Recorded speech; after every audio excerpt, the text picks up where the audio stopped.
This original WSRE presentation is made possible by viewers like you. Thank you. A conversation with one of Florida's great storytellers, Jeff Klinkenberg, on this edition of Conversations.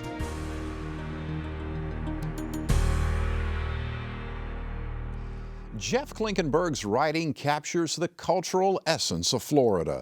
For nearly 5 decades, through his books and newspaper columns, he has chronicled life of characters, places, and personalities throughout the Sunshine State.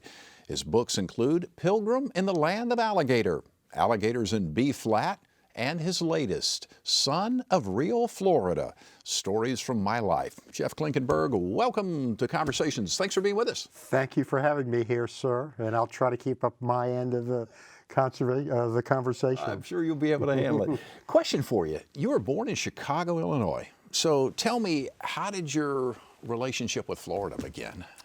Well, you know, Florida has always been a place that attracts dreamers. Ponce de Leon in 1513, and William Bartram in 1774, and Marjorie Kinnan Rawlings in 1928, and Ernie Klinkenberg, my dad, in 1951. He'd been a musician, a piano player in Chicago before the war, served overseas. After the war, he decided, you know, there may not be as much competition in Florida. Let's go there. So in the summer, it's the rainy season had started. It's 100 degrees. They moved to a house without air conditioning. Only rich people had air conditioning back then. Right. And my mother B, you know, she'd say, "Ernie, what have you done to me?" I mean, even going into the kitchen, turning on the light at night was a terror for fear of what you might see coming out of the silverware drawers. But, you know, they stuck with it. My mother never learned to love Florida.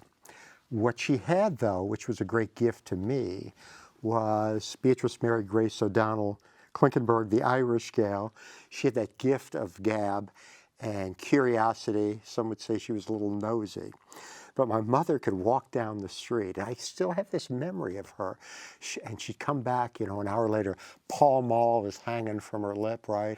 And she'd come in the house, and, you know, on the dining room table, there'd be a half a grapefruit, because people ate grapefruit then. And she'd use it as an ashtray the rest of the day. And she'd say, "Well, let me tell you what I found out." And she'd spin these stories of these neighbors, of what they had done and what they'd seen. And so, you know, Alice Crespo saw a snake in her yard, blah, blah, blah, blah, blah. So that was her gift. I grew up listening to people tell stories. My dad's gift was he loved nature. And so from the time I was little, you know, we were fishing, camping, and he liked to do these open water swims out on the beach. And when I was old enough, I had a little mask and a snorkel. I'd hang on to his trunks, and it was like being in an aquarium. So I imprinted on fish and was interested in fish when I was little, and just sort of got interested in outdoor stuff. When I was, I don't know, 6 or 7 years old, you know, Davy Crockett was on TV. Right. So I wrote my own book, Davy Crockett and the Alligators, you know. I wrote I used to publish a neighborhood newspaper when I was 10. Circulation 2, by the way. I didn't have a printing press. But, you know, so in school, you know, I was looking out the window, you know. I'd be looking out the window. You know, the teachers back then were not New Age teachers. Right, yeah, right. Not as politically correct. Exactly, you know. So they pulled me back into studies. But you know, when I was a teenager, it was all about fishing, and then I got a little older, and it was all about catching snakes. And there was a bunch of us boys who we'd live to go out into the Everglades and catch snakes. And my joke has always been that I was the founder of the Boys Without Dates Club. So we were, you know, certainly interested in girls, but you know, the neat kids would have dates on Friday night. We wouldn't, and there were 3 of us, and go to bed at 9:30 because on Saturday morning, without anyone telling us, we'd wake up at 4:30. Teenage boys, mind you, and we'd be out in the Everglades, and we'd be bass fishing when it was first thing, and as the sun got up, we would go and we would catch snakes. We'd have our pillowcases, two of us on the hood of the car, one both behind the wheel, and you'd see something and you'd jump off and catch it. And boys without dates aren't particularly smart, or at least we weren't. We were not allowed to keep snakes, bring snakes home. Right. We weren't, you know, some of the older kids would sell them to pet stores. We weren't that sophisticated. We'd just catch them and drive around with them and let them go. And of course, we'd be bitten many times. We knew enough not to pick up venomous snakes, but we'd pick up everything else, and we'd just be bitten. And snakes have this defense mechanism where they kind of spray this musk. So you'd have that on your hand. So you can imagine what it was like in the summer. We're in this, three teenage boys whose personal hygiene isn't very good to begin with, in a hot, sweaty car, our hands dripping blood and smelling of snake musk. Thus, we were the boys without dates. Yeah, that'll do it. So I should tell you, you know, my wife says, don't tell that story. Don't, you know, you just make me sound hard up. But she married me anyway. But so that's what I was doing. And, you know, University of Florida, and, you know, journalism graduate, was a sports writer at first. I covered professional football. Nice. Everybody thought, wow, what a beat to have at 22. But after a while, it got a little boring. I wanted to tell stories about real people. I wanted to write about colorful people. Mm-hmm. And I just knew all these fishermen and hunters and whatever who were the world's most colorful people, and no one had ever written about them. Right. It was like this new territory. And so that's what I did. I ended up at the St. Petersburg Times, now the Tampa Bay Times, in 1977, and stayed there until about 2014.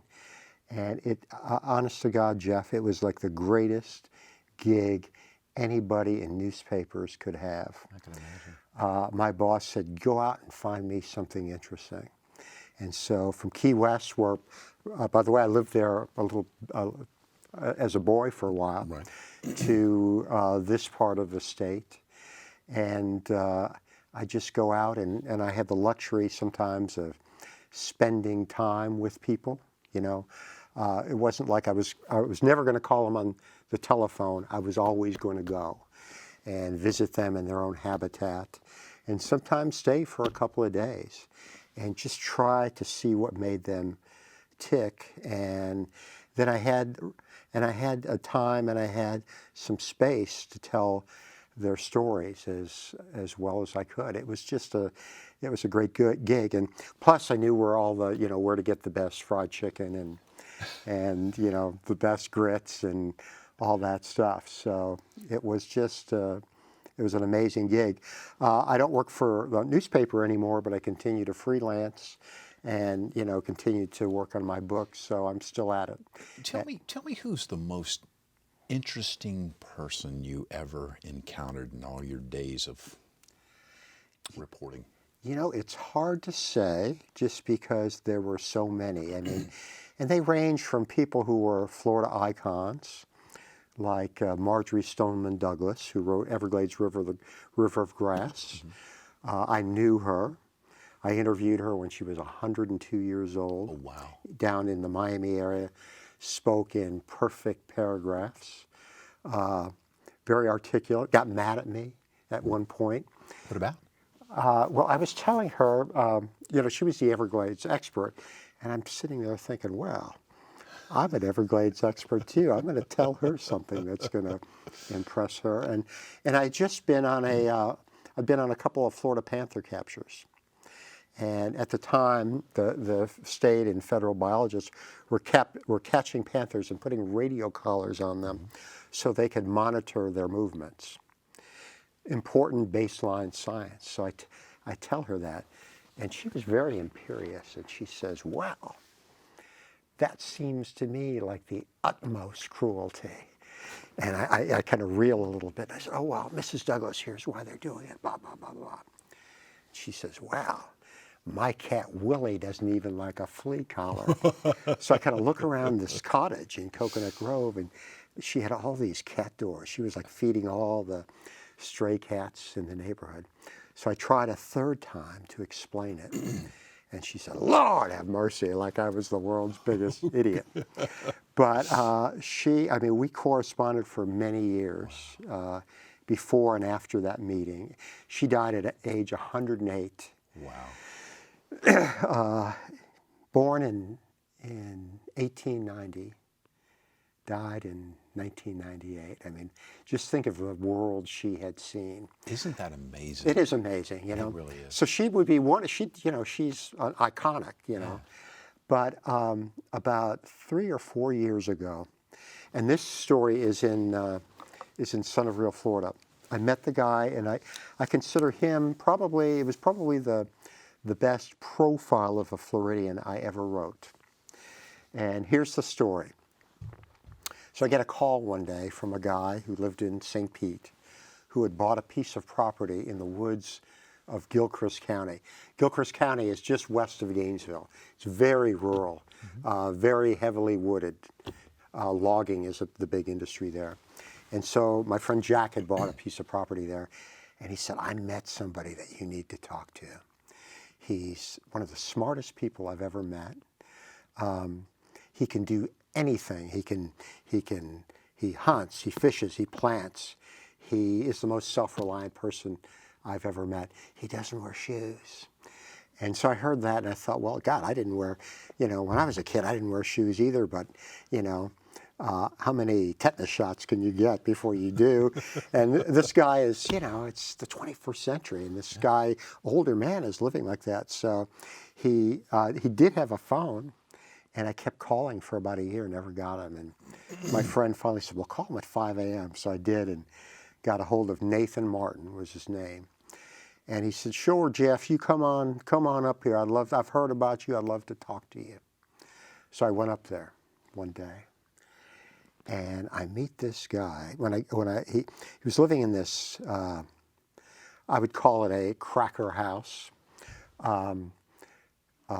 No running water.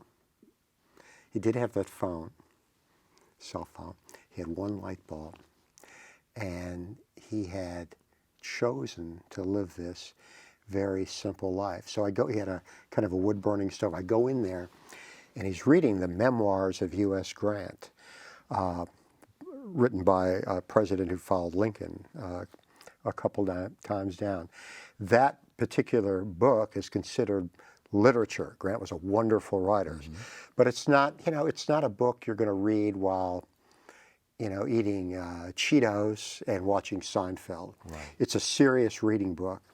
And Nathan was reading it, and this is a guy with an 8th grade education. And if you talk to him, he had that very heavy Southern accent. So he's reading that, and then I find out, not from him, but from other people, he'd read his way through the Gilchrist County Library. And I asked Nathan that once. He said, well, that's really not true. I don't read romances or science fiction. But he'd been reading everything else. And so this is the guy that you just can't judge by the cover of that book. Right. So he hunted, he fished, he could slaughter a hog. He planted he had the most amazing gardens you ever saw, planting by the moon. And I bet you there's some people who live outside of Pensacola who still do that. I bet you're right. But it's still pretty unusual these days. And he was planting crops that grew up when the moon was up. He'd plant those when the moon was up, and root crops like potatoes and carrots and things when the moon was down. And I thought, well, that's kind of superstitious, but then you look at these, and who am I to say? Right. So I ended up going up there for maybe once or twice a week for about 3 or 4 weeks, and I would just find out these stunning things. And he could out-talk me, believe it or not. One of the things about him was he was a Thoreauvian character, except Thoreau was kind of a crank. Thoreau did like visitors, but he tended to be a little self-righteous, and that wasn't true of Nathan. He really liked people, and he wanted to know what you thought, or how do you do this? What do you think? One day I stopped in Mayo, about 10 miles away, this little town, and got us a couple of coffees at McDonald's. Brought it to his house, and he'd never been to McDonald's before in all of his life. Never been to Miami, never been to Orlando. Vietnam, he did serve. He was over in Europe, just enough to drink a lot of beer, and then came back and never left. Stayed in these woods, and as I got to know him, I realized this is a guy who knows who he is. Sometimes I don't. Yeah. Here's a guy who doesn't need a lot of stuff. I like stuff. I like my cell phone. Sure. I like my I like to have a nice stereo. Sure. I like a nice car. Sure. He doesn't really. He had a truck. It was a 1985 Ford that he had bought. What it had a couple 100,000 miles on it, didn't run. Of course, he got it running, and he's been driving that around he'd been driving that around at that point for about 15 years. So I've told you all that so I can tell you about my surprise when I found out about his marriages. So he'd been married when he was 16, and it lasted about 4 years. And his wife said, "Nathan, you're too country." And so that was the end of that. And that's when he went into the military. He grieved, he mourned, he drank a little too much, chased a few too many women. And then one day he ran into this woman that he'd known when they were children. And Nathan was very handsome, and he was built like this when he was younger. And it was Vida Sadler, and Vida said, "Nathan, why don't we have lunch one day?" So Nathan had 2 pairs of shoes. He had a pair of shoes he'd bought at Walmart 25 years before, and another pair he'd gotten out of a dumpster.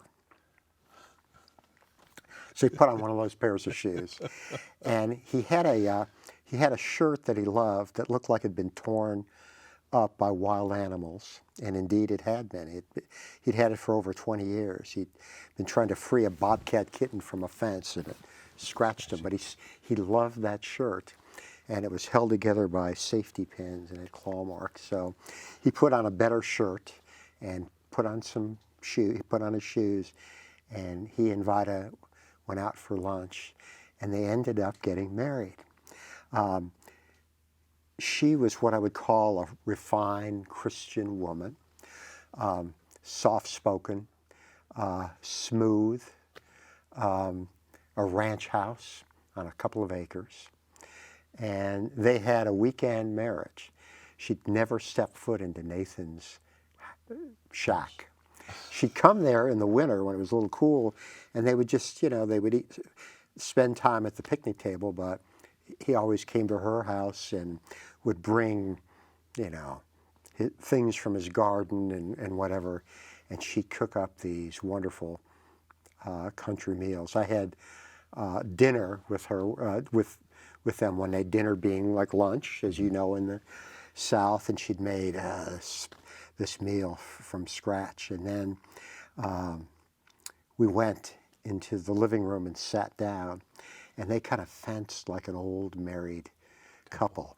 And at one point, he was wearing his bad shirt that day. And she said, "If you leave that here, I'm going to burn it." And he said, "No, ma'am, you're not. This is my favorite shirt." And I said, "Vida, what do you think about Nathan's feet?" They were bare. They were bare. The feet were bare that day, and they were like possum claws. They were kind of yellow and gnarled and big toenails and stuff. And she said, "Well, sometimes I just can't stand them, and I get out my rose clippers." So that was Nathan and Vida, and it was, the thing about it, and in this business, and Jeff, you're in the same business, is how often you talk to somebody who knows a lot more than you do, Yeah. who has a secret, you know, that you don't have. Yeah. And you'd like to think you have it, Yeah. but you don't. And he did, and it was that simplicity. Sad to say, a couple months ago, I heard from Vida, and Nathan had passed. Some kind of blood disorder. He'd suffered for about 6 months, 8 months. He was ready to go. She had bought she'd bought herself a mobile home that they could tow and keep it in the woods where Nathan was comfortable. So that's where they lived the last 6 months out of her life. Nathan is buried in a family graveyard, which is, we used to walk to when I was visiting him, and he could go through 5 generations of Martins. You know, his great-granddad, his granddad, his parent, his mom, his dad, and whatever, and then show me where he was going to be. And he never had kids, so I called him the last Martin. And that's where he is, buried without shoes. Interesting. Fascinating. Nathan Martin. What makes, this may sound like a silly question, but what makes a great character? What makes a great personality? I think it's nuance. You know, it's just lots of things, and sometimes the more complicated, the better. I mean, I think sometimes when you're a young writer, you like things really simple. Yeah. This guy's a hero. Yeah. You know, this guy did this. Yeah. He's a hero. Yeah. And those are easier to do, but I think they're a little more interesting when you can spend enough time and just see the whole. You can see the whole person. Yeah. Sometimes warts and all, yeah. You know, and write that in a respectful way, because we all have warts. And in Son of Real Florida is very autobiographical. I write about my parents the way they were, and I've told you some nice things about them, some funny things about them, but they were flawed people, you know. But aren't we all? But aren't we all? And I am too. And you know, I have 3 wonderful kids. They've forgiven me for many of my flaws, you know. I hope anyway. And you know, I had to finally forgive my parents for some pretty tough stuff, you know. And it was a good day when I was able to do that. So that's in there, you know.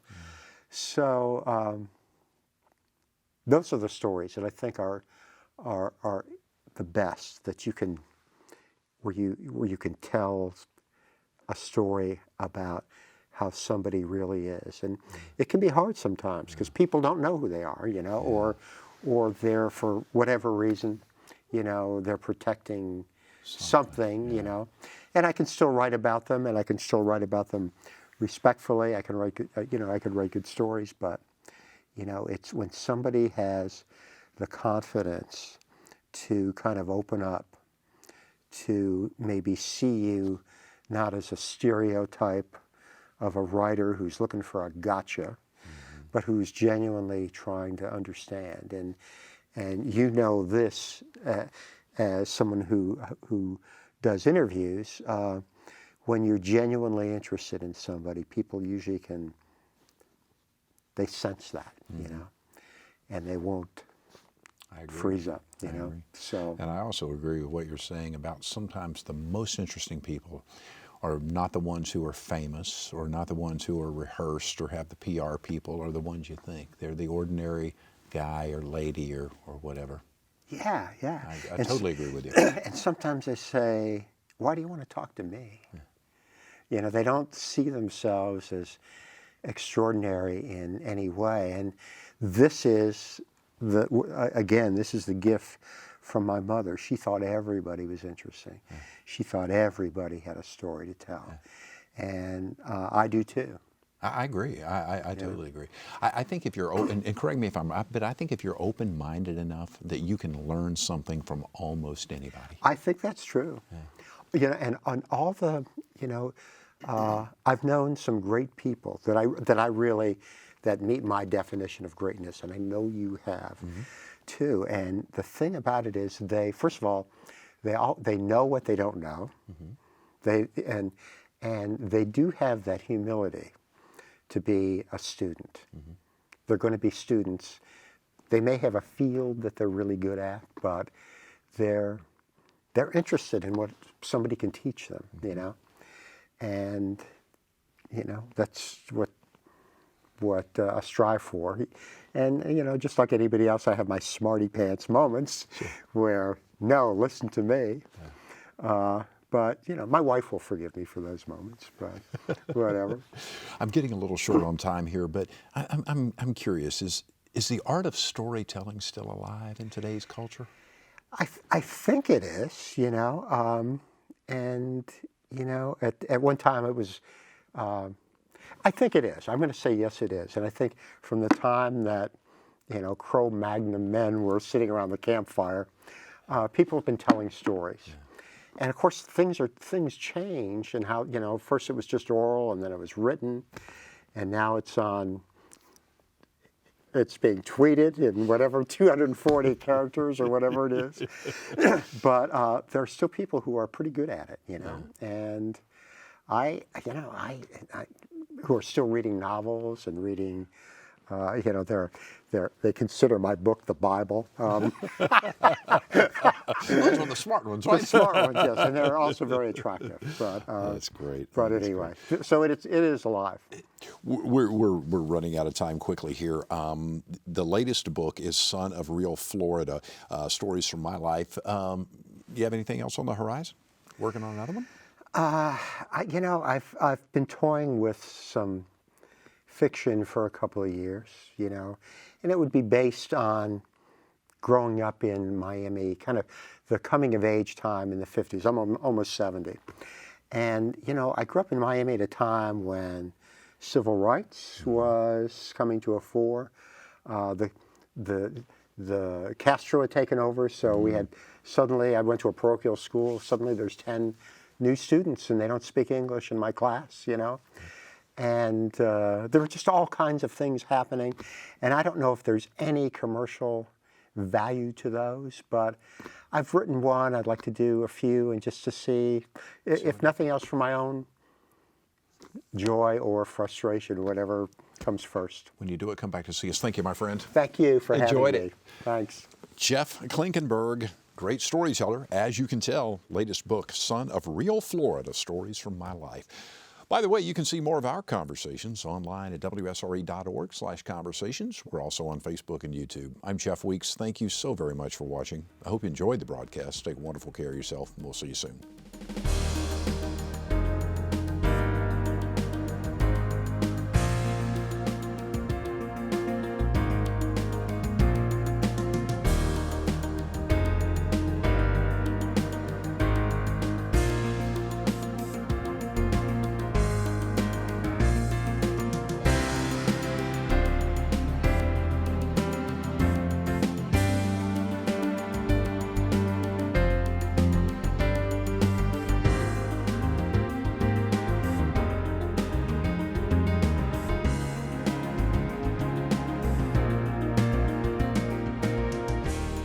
Support for this program is provided in part by Gulf Power, a Southern company, and by viewers like you.